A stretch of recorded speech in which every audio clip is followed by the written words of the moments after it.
too about some of the art things you're doing. I know you said you were interested in that growing up, and our producer Nathan, gave us some info on an installation you have coming up. Talk about that a little bit, and what first attracted you to art, and what you're doing with it currently.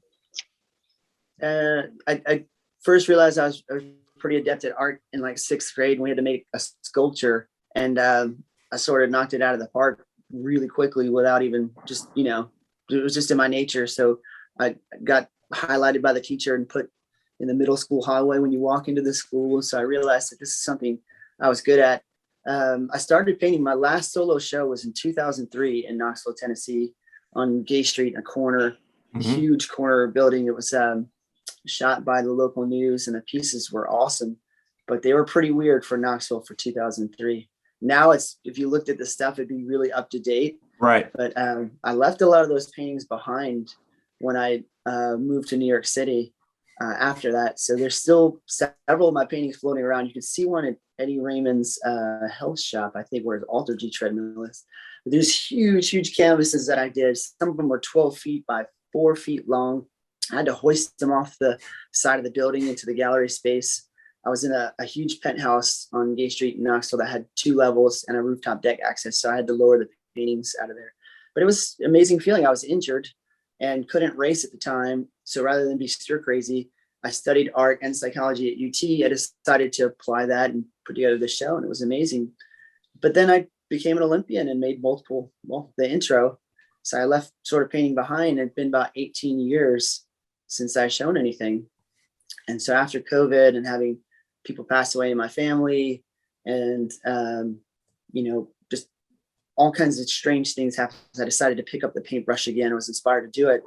And 17 paintings came out, 8 or 9 sculptures, 2 interactive art pieces, all of which I'm going to create an installation around.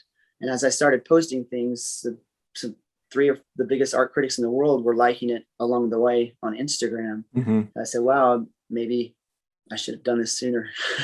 Yeah. Well, you've got it tomorrow. It's tomorrow night, correct? Is the exhibit? It's tomorrow night. So that's why I'm exhausted and I barely have a voice and I can hardly talk to you. You're like, this guy's sort of out of it, but I've been staying up till 3 or 4 a.m. painting.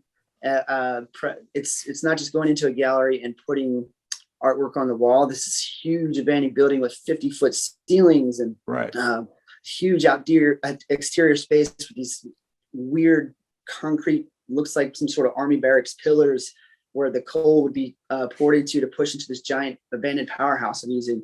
So I've had to clean and prep the space, figure out how to light it, get power there, get everything safe and organized on top of moving all the pieces in and painting them. And I tend to want to be up till 3 or 4 a.m. painting, because once I'm in the garage or the studio with the lights, no clock, I'll paint 5-6 hours straight. And that's why I couldn't paint the last 18 years. How are you going to run if you're in this state that I'm in right now? Correct. Yeah. No, that's so you have to be very singular focused to be, whether you want to be an Olympian, successful painter, podcaster. I mean, you've got every range of, business background and dealings for your audience. And so I'd say that what the Olympian mindset is you're going to face these hurdles metaphorically. In my case, I chose them. Right. Secondarily, you're going to fall along the way and you're going to fail, which I did in 2004. Then I got back up and I found another way for 4 years through persistence and just pure discipline to get there again. Right. And another thing went wrong at the 2008 Olympics, which we may get into, but it was just this continual, single track minded persistence.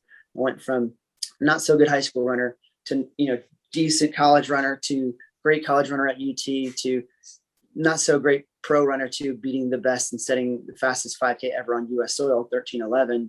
I had no idea that was in me, but it took 10 years of patience to get there.